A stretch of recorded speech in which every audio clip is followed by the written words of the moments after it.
I really shouldn't do this, but I got no choice. In my last video, I touched upon white-owned media websites cranking out the anti-black propaganda. Naturally, NBC's duplicitously named The Grio came up on my radar. These guys have never had anything good to say about black men, and this latest salvo was no exception.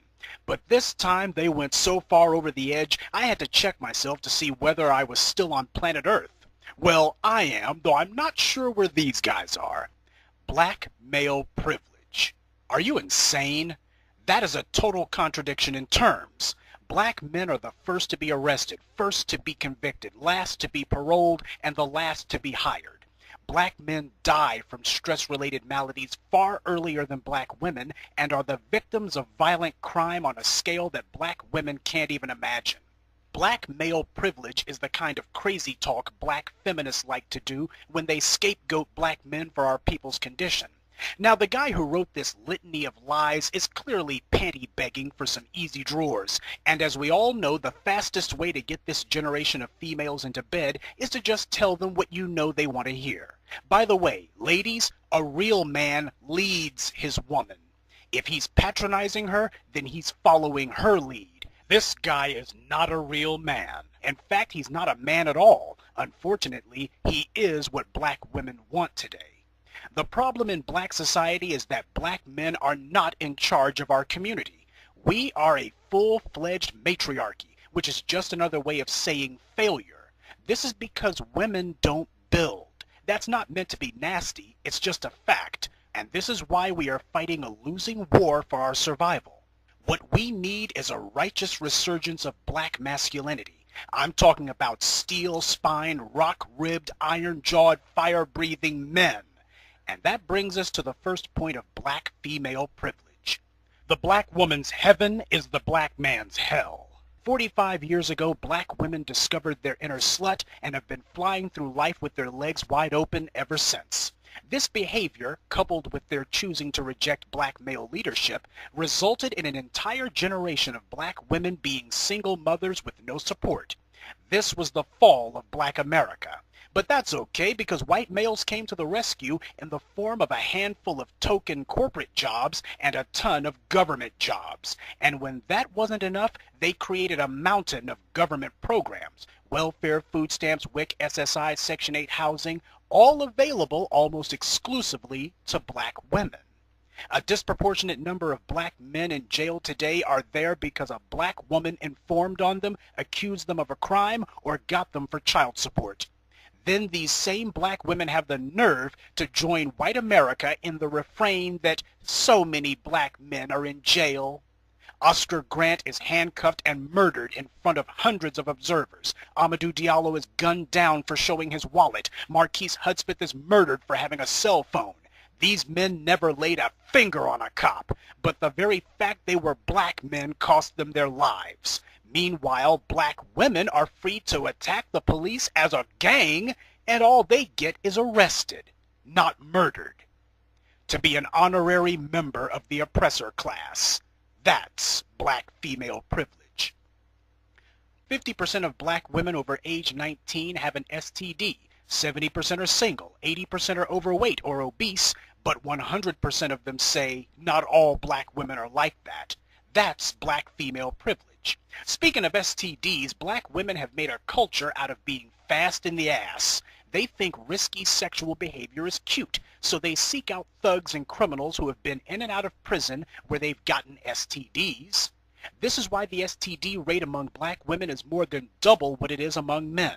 Yet black women are allowed to get away with inventing fairy tales about an epidemic of down-low black men who are getting all these innocent virgin black women diseases.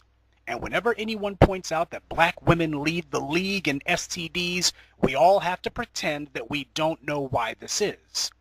That is black female privilege. Black women can engage in any level of self-hate they want, and they are praised for it. That's black female privilege. Kim Kardashian has been seriously involved with 4 men, all but one of them black. She has had 1 child by 1 man, the one she's with now, who is her husband. But Kim is a total slut. Halle Berry has been involved with numerous men: a Chicago dentist, Dave Justice, Christopher Williams, Wesley Snipes, Eric Benet, Michael Ealy, Gabriel Autry, and most recently Oliver Martinez. She's been married 3 times, 4 if you consider her common law marriage with Autry. Speaking of which, Autry was one of Berry's 2 baby daddies. Oliver Martinez is the father of baby number 2. You know, 60% of black women who have multiple children got them by multiple fathers too. But Halle Berry is considered a class act, not a slut like Kim Kardashian. That's black female privilege. A black man who can't afford to support his children is a deadbeat dad who gets thrown in jail and is denied the right to see his own children. A black woman who can't afford to support her kids gets automatic sympathy. Then she gets a free government check and housing, which enables her to have more children she can't afford. Bastard babies on the taxpayer's dime. That's black female privilege. Black female privilege means never having to say you're sorry. A black man with no job is a loser. A black woman with no job is the backbone of the community, especially if she has a lot of kids. That's black female privilege. A black man with STDs, multiple children by multiple women, no job, bad manners, and delusions of entitlement is called worthless. A black woman with all those things is called a queen.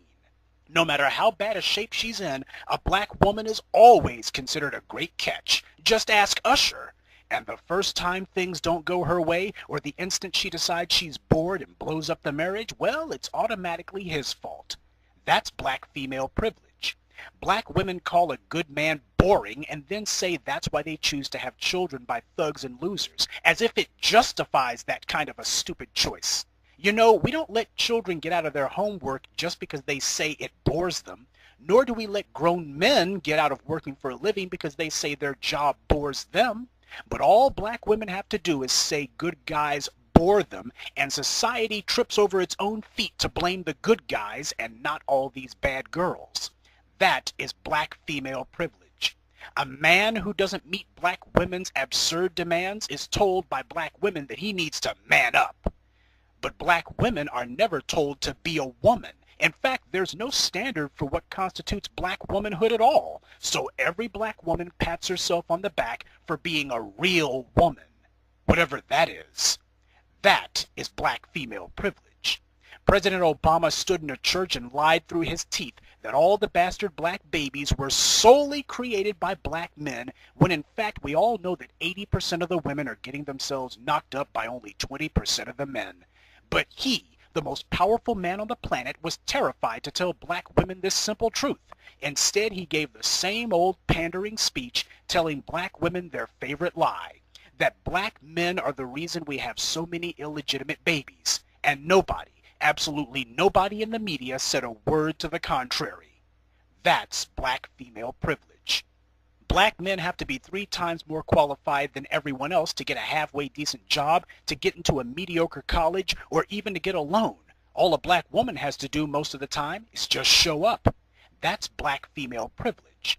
Black female privilege is when corporate America puts its power behind propaganda campaigns geared towards telling you only what you want to hear. Hollywood studios put out movie after movie meant to make you feel better about every rotten choice you keep making. You see, puff pieces like the one the Griot ran are put on mainstream corporate-funded websites. When the broadcast media runs a story about single black women, they have black women, white men, or white women report the story. Never a black man. The only time anyone challenges this are on private websites or social media platforms like YouTube. No corporate money here.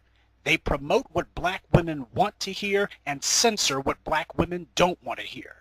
When those who shape the culture help you psychologically masturbate, that's black female privilege.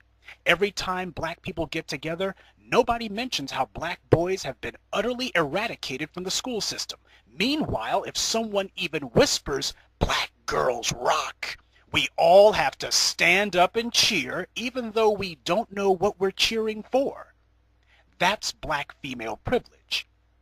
When a pastor in church ignores the bastard children in his pews, ignores the fact that most of his congregation are single mothers, ignores the pregnant teenage daughters he sees, ignores how the women come into the house of God still wearing the same clothes they'd had on at the club a few hours earlier, when he twists every verse in the Bible to make it seem that God himself co-signs black women's whorish behavior, that is black female privilege. Black women control the vast majority of black households, yet they give the black families money to people who hate us, and worse than that, they start no businesses. But no one ever blames them for our being impoverished. That's black female privilege. If a black man marries an ordinary white woman, it's because he's a sellout who is deliberately passing over all these good black women out here. A black woman marries an ordinary white man, and she's a strong, independent woman who is justifiably exploring her options because there's no good black men. That's black female privilege. And speaking of money, black men earn more weekly than black women, yet all we ever hear is how black women earn more than black men in some cities. And the media repeats this nonsense as if there was something valid about it. That's black female privilege.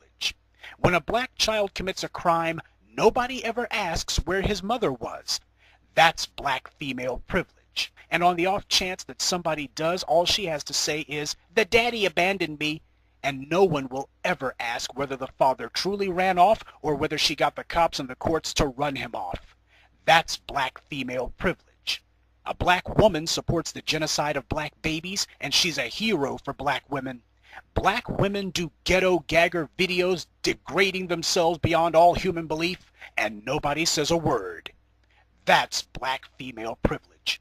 But perhaps the worst aspect of black female privilege is that you can deny having it. Black women have been so coddled and supported by white power that today they can honestly say that their biggest problem in life isn't that they're black, but rather that they're female. No black man has ever or could ever say that. No black man has ever had the luxury of being able to escape his color, not for 1 second, even in his own imagination. But now pretty much every black woman in America has. The worst thing you can be in American society is black, but today black women have the privilege of being able to deny they're privileged. Only one other group in America can say that: white males. They know their gender victimhood is more or less a lie, but they also know white power has been their lifeline. Black women have carried water for white power for 5 decades now, so they know, even if only instinctively, that they can't stop now. Where would they be without all those white government programs, or those token corporate jobs white men gave them? As an example, remember that Nightline ABC hit piece that came out years ago? Lindsay Davis told lie after lie about how black women were just so successful, and she used these 4 black women to do it. Out of the 4 women she profiled, 2 of them worked for the government, and none of them owned their own business. They all worked for white men in some capacity or another. She also tells a total bald-faced lie, where she tries to make it sound like black men as a group are almost totally unsuitable for marriage. Let's take 100 black men. If you eliminate those without a high school diploma, those without a job, and the number of black men between the ages of 25 and 34 who are incarcerated, that leaves only about half of black men eligible to pop the question. There goes that black female privilege again. Where is it written that a woman can't pop the question? Ladies, it is exactly this perverted sense of entitlement that is the reason men aren't asking your hand in marriage. Somewhere along the line, you took up this attitude that black men owe you something. Well, I got news for you. Black men don't owe you anything. In fact, you're the ones who owe us. This is the 21st century, and it's way past time you started doing your fair share of the marriage proposals. After all, as the Bible says, you have not because you ask not. But there's a lot else wrong with Lindsay Davis's propaganda piece. But she doesn't eliminate the black women who are in prison, have STDs, are lesbians, already have children, have no education, no job, are overweight, or have a stank attitude. The truth is, it's black men who have few prospects when it comes to marrying inside their race. As a black woman, reality is optional, so you can choose to believe whatever you want because you're insulated from the consequences of your actions and from any criticism. When you fail, somebody else is forced to pick up the tab. When you screw up, you get praised. Tell a lie and the media will repeat it as though it were gospel truth. When you hurt the community, somebody else gets blamed. Society, the media, and the political establishment have decided to give you a pass on everything for life. As a result, your entire community becomes a living human sacrifice on the altar of your vanity. Meanwhile, you're smiling, having sex with lowlifes, and telling yourself that you're God's gift while your own children die all around you. You don't know how much damage you've done, and even if you did, you wouldn't give a damn. That is black female privilege.